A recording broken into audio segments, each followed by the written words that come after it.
साथियों, ये अभी जो 10 दिनों को 11 दिनों को तोड़ा गया है, एक पार्टी उन दिनों को बना गई, दूसरी पार्टी ने उसको तोड़ दिया। जनता के अंदर कई जगह आक्रोश है, कई जगह पे लड़ाइयाँ हो रही हैं कि जो जिला तोड़े गए वो गलत तोड़े गए।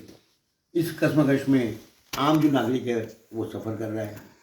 कोई ये नहीं चाहता कि इन जिलों के बनाने से, एक साथ 11 जिलों का निर्माण करने से क्या खर्चा आएगा और क्या आवश्यकता है इस वक्त जनता को, चाहे वो गंगानगर क्षेत्र की हो चाहे अन्य जिलों की हो।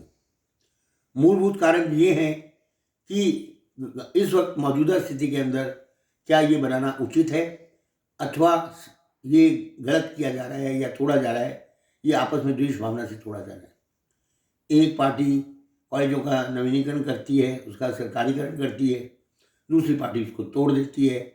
एक पार्टी बनाती है, दूसरी पार्टी ये सोचती है कि ये गलत है, उसको तोड़ दिया जाता है। कौन पिसता है? इसके लिए आम नागरिक सफ़र करता है, और आम नागरिक के अंदर वो भी दैनिक जीवन का रोज़मर्रा नागरिक जो इन स्थितियों से जूझता है। आज मौजूदा स्थिति के अंदर गंगानगर क्षेत्र के अंदर 3 जो शहर हैं वो ऐसे हैं जो विकास की दृष्टि से सही चल रहे हैं, जिसके अंदर गंगानगर जिला है, माना जाता है। सूरतगढ़ को भी इस वक्त आवश्यकता है जिला बनाने की, और रायसेनगर को भी आवश्यकता है। अन्य जिलों के अंदर अगर हम देखें कि हम ये हवाला देते हैं कि हम बहुत दूर हैं जिले हेडक्वार्टर से, तो हमारे पास में बनाना चाहिए। इस बात को मैं मानता हूँ, इस बात को मैं डिनाई नहीं करता, पर अनूपगढ़ जिले के साथ में अन्य विकसित जिलों को जोड़ा जाना भी उचित नहीं है। रायसेनगर की अपनी समस्याएं हैं। रायसेनगर इस जिले के कगार पे है, यहाँ के बाकी उन्नति, कृषि के मामले में सब उन्नति हो चुकी हैं, इसलिए रायसेनगर को अनूपगढ़ के गले में डालना भी उचित नहीं है। जहाँ तक हम देखें कि रायसेनगर का जो क्षेत्र है वो अपनी समस्याओं से घिरा हुआ है। रायसेनगर जो शहर है वो एक भीषण आग के कंगार के ऊपर बैठा हुआ है। रायसेनगर के 2 पार्टीशन हो चुके हैं। एक छोटा सा नाला है जो रायसेनगर के उस पार और इस पार आता है। एक तरफ सारे एडमिनिस्ट्रेटिव ऑफिसर है और दूसरी तरफ मंडी है, और इस नाले के ऊपर ही 3 पेट्रोल पंप बने हुए हैं। हम बार बार इसके लिए लिख चुके हैं कि किसी दिन ये छोटे से नाले के अंदर बंद हो जाने के कारण या इसके गिर जाने के कारण या इसको डैमेज हो जाने के कारण इतना अधिक विस्फोट होगा, जिसके कारण रायसेनगर के बहुत से लोग सफ़र करेंगे, क्योंकि यहाँ 3 पेट्रोल पंप मौजूद हैं। बहुत बड़ी भयंकर समस्या है आम नागरिक के ऊपर, पर हमारा दृष्टिकोण या हमारी विचारधारा उस तरफ जाती ही नहीं कि हम सबसे पहले इस समस्या का सावधान करें। हम अनूपगढ़ के क्षेत्र में उलझे हुए हैं। हम रायसेनगर की समस्याएं जो है वो अपनी समस्याएं हैं, जिसको सुलझाना अति आवश्यक है। रायसेनगर का क्षेत्र पूर्ण रूप से पानी के नज़रअंदाज से हम देखें तो आज पानी की समस्या गंगा नहर के डिफेक्टिव होने के कारण या प्रदूषण आने के कारण टेल एंडों पे पानी नहीं पहुंच रहा। किसान पानी के लिए सफ़र कर रहा है, उसको जो मात्रा पानी की मिलनी चाहिए वो राजस्थान के अंदर गंगा नहर के अंदर पूर्ण नहीं होती। 1300-1400 हज़ार क्यूसेक के ऊपर पानी चलाने से नहर सबको फीड नहीं कर पाती। पंजाब के साथ जो विवाद है वो रायसेनगर, गंगानगर और सूरतगढ़ का सीधा विवाद है। अगर हम संघर्ष नहीं करते तो गंगा नहर और राजस्थान के अंदर पानी नहीं मिल पाता, जबकि बारिश के दिनों में या बाढ़ आने के दिनों में गगर फ्लड का हज़ारों क्यूसेक पानी पाकिस्तान चला जाता है, जिसे हम रोक नहीं पाते। आज ज़्यादा आवश्यकता है उनको रोकने की। दूसरी बात, विषाक्त पानी बार बार रायसेनगर और सूरतगढ़ और इन लोगों को पीना पड़ रहा है। ये विषाक्त पानी पंजाब बंद ही नहीं करता। आज संघर्ष की जरूरत है रायसेनगर और इनको बचाने के लिए, तो उस विषाक्त पानी से लड़ने की। नहरों का जो रखरखाव नहीं होने के कारण पीएस नहर बार बार टूट जाती है। पीएस नहर के हज़ारों टाली के पेड़ जो पीएस नहर पे लगे हुए थे, जिससे पर्यावरण सुरक्षित होता था, जिससे मौसम सुरक्षित होता था, वो जंगल के जंगल काट दिए गए। उसके स्थान पर कांटोदार बेड़ी के पेड़ लगा दिए गए की करके, जो आम थोड़ी सी आंधी के आने के ऊपर नहरों में गिर जाते हैं और नहर का ब्लॉकेज हो जाता है और पानी आगे नहीं जाने के कारण नहरें टूट जाती हैं। पीएस नहर के अंदर अगर हम इस पीएस नहर की ब्रांच को ही देखें तो 14 और 15 पीएस के आसपास अगर देखें तो 2 बार नहर टूट चुकी है।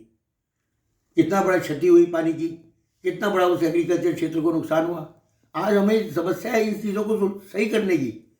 अगर हम यही बजट इन जिलों को बनाने में लगाएंगे और जिलों पे अनाप शनाप करोड़ों रुपया खर्च कर देंगे, तो रायसेनगर के अंदर और सूरतगढ़ के अंदर उसके सुधार कार्यों में, उसके निर्माण कार्यों के अंदर कौन लगाएगा? यही हाल सिंगड़ा सनीटेसर माइनर का है, जहाँ पानी की आवश्यकता है, हम पानी पहुँचा ही नहीं पा रहे। हम गढ़साना रावला छत्तरगढ़ की बात करते हैं, गढ़साना रावला छत्तरगढ़ के बाद प्रथम चरण के बाद हम दूसरे चरण के अंदर पानी पहुँचा ही नहीं पाए। नाचना के अंदर हजारों बीघा हमारी जमीन बिकी, पानी की शॉर्टेज के कारण वहाँ से लोग वापस आने शुरू हो गए। 16,000 से 20,000 क्यूसेक चलने वाली नहर को आज हमें बढ़ाने की क्षमता है। या तो हम गंगा नहर के मुकाबले की नहर उसके साथ चलाएं, या उसके अंदर जो छिल्ट आ चुकी है या उसकी जो पुरानी हालत के कारण जर्जर हो चुकी है उसको रिपेयर करें। हम बजट का सही उपचार कब करेंगे? इसी प्रकार के 2 हाइड्रोलिक प्रोजेक्ट माथुर मिस्त्री के अंदर लगा दिए गए, बिना सोचे 1986 के आसपास लगाए गए, क्योंकि एक भौगोलिक दृष्टि से हम देखते हैं तो 9 फीट का फॉल है आगे अनूपगढ़ के अंदर, और यही जो बिटवाल हेड पे लगे आज वो हजारों रुपया लाखों रुपया किसानों का खर्च हुआ उसमें, और आज वो खंडर हुए पड़े। हम किसी के बारे में ये अपनी विचारधारा बनाते हैं कि ये द्वेष की भावना से किया गया। मानव पार्टी ने द्वेष की भावनाओं से किया, पर हमारे मानव अधिकार आज क्या कहते हैं? विषाक्त पानी को रोका जाए, सबसे पहले अपने शहरों को बचाया जाए, उनकी जो अंदर कमी है उसको ठीक किया जाए, नहरों की रिपेयर की जाए, नहरों से जो पानी राजस्थान को मिलता है उसकी फीडिंग को सही किया जाए, और आज गढ़साना रावला छत्तरगढ़ पानी के कारण फिर सफ़र कर रहे हैं, उनकी खेती सफ़र कर रही है, उसको पहुँचाया जाए। हमारी लिफ्ट सिस्टम जो लगे हुए हैं राजस्थान पे उनको चलाया जाए। बेसिक रिक्वायरमेंट्स है, सबसे पहले उनको पूर्ण किया जाए। जिलों की बातें तो होती रहेंगी और जिले बनते रहेंगे और बिगड़ते रहेंगे। सर्वप्रथम है कि हमारे सोर्सेज जो एग्रीकल्चर के सोर्सेज हैं उनको उसको रिपेयर करके उसको काम में लाना, उसका सही उपयोग करना। हम ये नहीं कहते कि अनूपगढ़ जिले को नहीं बनाया जाए, अनूपगढ़ जिला बनना चाहिए, एक बैकवर्ड क्षेत्र है, उसका विकास होना चाहिए, और उसका विकास उसकी ओन दृष्टि से होना चाहिए, ना कि किसी बड़े कस्बे या जो जिला बनने की स्थिति में है उनके साथ जोड़ के किया जाना चाहिए। आज बेसिक मांगे जो भी हैं, चाहे गंगा नहर का मुद्दा हो, चाहे राजस्थान जल का मुद्दा हो, उसके सभी संघर्ष गंगानगर जिले से लड़े जाते हैं, क्योंकि गंगानगर जिला हरी के पत्तन के बिल्कुल साथ और मानगढ़ जिला बिल्कुल साथ पड़ता है, और उन्हीं के एरिया से ये नहर जो है गंगानगर में और इसे प्रवेश करती हैं। तो बेसिक मुद्दा हेडक्वार्टर पे लड़ा जाना उचित है।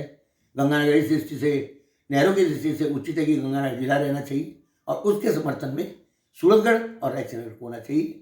बाकी जिलों की पूर्ति समय अनुसार सरकार जैसे भी करे, इसमें कोई विवाद का प्रश्न नहीं है, परंतु इन जिलों की प्राथमिकता को खत्म नहीं किया जाना चाहिए जो आज ये जिले मांगते हैं। राजस्थान केनाल की हजारों केनाल ब्रांचें बंद पड़ी, जिन पे पानी की मात्रा बढ़ाकर जब तक उनको बढ़ाया नहीं जाएगा तब तक ये क्षेत्र एग्रीकल्चर की दृष्टि से कमजोर रहेगा, और बेसिक इस क्षेत्र का विकास एग्रीकल्चर पे ही निर्भर करता है। आगे बहुत सी लड़ाई है, सुंडी के बारे में लड़ाई है, पेस्टिसाइड के बारे में भी लड़ाई है, अन्य लड़ाई का जिक्र मैं बाद में करूँगा, परंतु किसी जिले को बनाने से पहले उस जिले की समर्थ देखें, उसका विकास देखें, और उसके बाद उसका निर्धारण करें, और उसी को उस जिले की एरिया के अनुसार, भौगोलिक एरिया के अनुसार जोड़ा जाए। यही मेरा कहना है कि इस विवाद प्रति, मानव अधिकार के राइट्स के प्रति बातों को छोड़कर, उससे उठकर तब मानव कल्याण की बातें सोचें, तभी ये चीज़ें सार्थक होंगी और कामयाब होंगी, और जनता का आक्रोश कम किया जा सकता है। धन्यवाद।